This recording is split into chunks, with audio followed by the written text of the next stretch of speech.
ଆଜ୍ଞା ନମସ୍କାର। ଆପଣମାନେ ଦେଖୁଛନ୍ ନ୍ୟୁଜ୍ ଚ୍ୟାନେଲଟା ଯେନ୍ଟା ଆପଣମାନେ ସବସ୍କ୍ରାଇବ୍ କରି ରଖୁନ୍, ନିଉ କରି ଭିଜିଟ୍ କରୁଛନ୍ ତ ସବସ୍କ୍ରାଇବ୍ କରି ରଖୁନ୍, ଯେମିତିକି କୃଷି ରିଲେଟିଭ୍ ସବୁ ଭିଡ଼ିଓଟା ଆସିପାରବା, ଆପଣମାନେ ପାଇପାରିବେ। ଆଜ୍ଞା ଆପଣମାନେ ଜାଣିପାରିବେ କି ନି ଯେ ଗୁଟେ ଯେନ୍ଟା ବିଗ୍ ଅପଡେଟଟା ଅଛି ଭାତା କେନ୍ ହିସାବେ ଆପଣମାନେ ପାଇପାରିବେ। ଆପଣମାନେ କିଷାନ ବନ୍ଧନ योजना ଆପଣମାନେ ପାଖର ଯେନ୍ଟା CSC ସେଣ୍ଟରଟା ଅଛି ଆପଣମାନେ ସେନାକେ ଯାଇକରି ଆପଣମାନେ କହିପାରିବେ ଆମକୁ କିଷାନ ବନ୍ଧନ योजनाଟେ ଅନଲାଇନ୍ କରିଦଉନ୍ ବୋଲି। ତ ଆପଣମାନକେ ନେବାର୍ ପଡ଼ବା ଡକୁମେଣ୍ଟ ପତର ଯେନ୍ଟାକି ପାସବୁକ୍, ଆଧାର କାର୍ଡ଼, ଯେନ୍ଟା ମୋବାଇଲ୍ ନମ୍ବର ଯେନ୍ଟା ଅପଡେଟ୍ ଥିବା ସେ ମୋବାଇଲ୍ ନମ୍ବରଟା ନେଇକି ଯିବେ ତ ସେନ OTPଟା ଆସବା ଆପଣମାନେ ପାଇପାରିବେ। ଆଉ ଯେନ୍ଟା ବିଗ୍ ଅପଡେଟଟା ଅଛି ଦେଖିପାରମା ଅଛି କି ଭିଡ଼ିଓରେ ଆପଣମାନେ ନିଉ କରି ଭିଜିଟ୍ କରୁଛନ୍ ତ ପ୍ଲିଜ୍ ଦୟାକରି ଆପଣମାନେ ଚ୍ୟାନେଲକେ ସବସ୍କ୍ରାଇବ୍ କରି ରଖୁନ୍। ଚାଷୀଙ୍କୁ ଗୁଡ୍ ନ୍ୟୁଜ୍ ଫୋନକୁ ଆସିବ। ଆପଣମାନେ ଦେଖିପାରୁଥିବେ କିଷାନ ତରଫରୁ ଗୋଟେ ଆପ୍ଟା ଲଞ୍ଚ ହେଇଛି। ଆଗକୁ କାଣା ଅଛି ଅପଡେଟଟା ଦେଖି ପକାମା। ଚାଷୀଙ୍କ ପାଇଁ ଗୁଡ୍ ନ୍ୟୁଜ୍, ଏଣିକି ମୋବାଇଲରେ 11ଟି ଭାଷା ମିଳିବ ସବୁ ସୂଚନା। ନୂଆ ଆପ୍ ଶୁଭାରମ୍ଭ କଲେ ସରକାର। ଆପଣମାନେ ଦେଖିପାରୁଥିବେ 11ଟି ଭାଷାରେ ଆପଣମାନେ ସୁବିଧା ପାଇପାରିବେ। ଯେନ୍ତାକି ଆପଣମାନେ କାଣା ଅସୁବିଧା ଅଛି ତ ଆପଣମାନେ ହେଲ୍ପଲାଇନ୍ ନମ୍ବରରେ କଲ୍ କରି ଜଣାଇ ପାରିବେ ସେ ଅସୁବିଧାଟା। ଆମର ଅସୁବିଧା କାଣା ଅଛି ସେ CSC ଯେନ୍ ଆପଣମାନେ ହେଲ୍ପଲାଇନ୍ ନମ୍ବର ଅଛି ସେଟା 11ଟି ଭାଷାଟା ଲଞ୍ଚ ହେଇଯାଇଛି। ଆପଣମାନେ ଯାଇକି ହେଲ୍ପଲାଇନ୍ ନମ୍ବରରେ କଥା ହେଇପାରିବେ।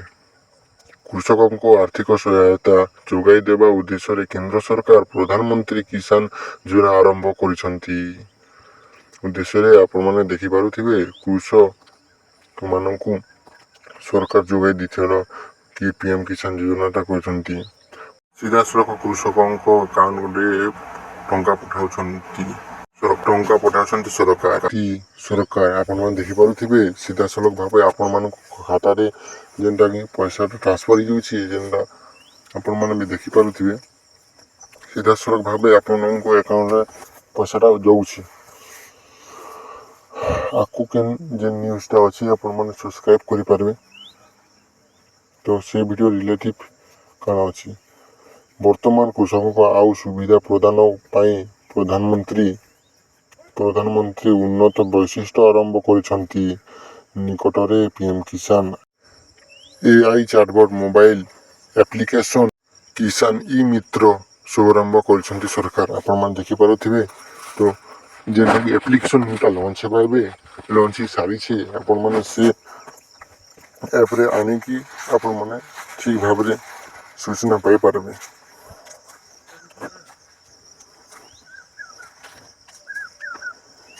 ଆପଣମାନେ ଏତିକି ଶେଷ ହେଇଗଲେ ଆପଣମାନେ ସବସ୍କ୍ରାଇବ୍ କରିପାରିବେ। 17 ନମ୍ବର କିସ୍ତିରେ 9.3 କୋଟି କୃଷକମାନେ ଉପକୃତ ହୋଇଛନ୍ତି। ଆପଣମାନେ ଦେଖିପାରୁଥିବେ 17 ନମ୍ବର କିସ୍ତିରେ PM କିଷାନ ଯୋଜନାରେ 9.3 କୋଟି କୃଷକ ଉପକୃତ ହୋଇଛନ୍ତି। ଆଉ ଯେନ୍ଟାକି 17 ନମ୍ବର ଇନଷ୍ଟଲମେଣ୍ଟରେ 18 ନମ୍ବର ଇନଷ୍ଟଲମେଣ୍ଟ ଯେନ୍ଟା ଆସବା ଆଗକୁ ଆମେ ଦେଖମା। ଆପଣମାନେ ଯେନ୍ଟା 9 କୋଟିଟା ଅଛି 9.3 କୋଟି ଆଗକୁ ଆହୁରି ବଢ଼ିପାରେ। ଆପଣମାନେ ଦେଖିପାରୁଥିବେ 9 କୋଟିଟା ଯେନ୍ଟା ବହୁତ ହେଲେ 20,000 କୋଟି ଟଙ୍କା ବଣ୍ଟନ କରାଯାଇଛି। ଏମାନେ ଏହି କିସ୍ତି ଗ୍ରହଣ କରିନାହାନ୍ତି। ଯେଉଁମାନେ କରିନାହାନ୍ତି ସେମାନଙ୍କୁ ଆଗକୁ ଆମେ ଆପଣମାନଙ୍କୁ କହି ରଖୁଛୁ ଯେ CSC ସେଣ୍ଟରକୁ ଯାଇକରି ଆପଣମାନେ ଅନଲାଇନ୍ କରୁନ୍।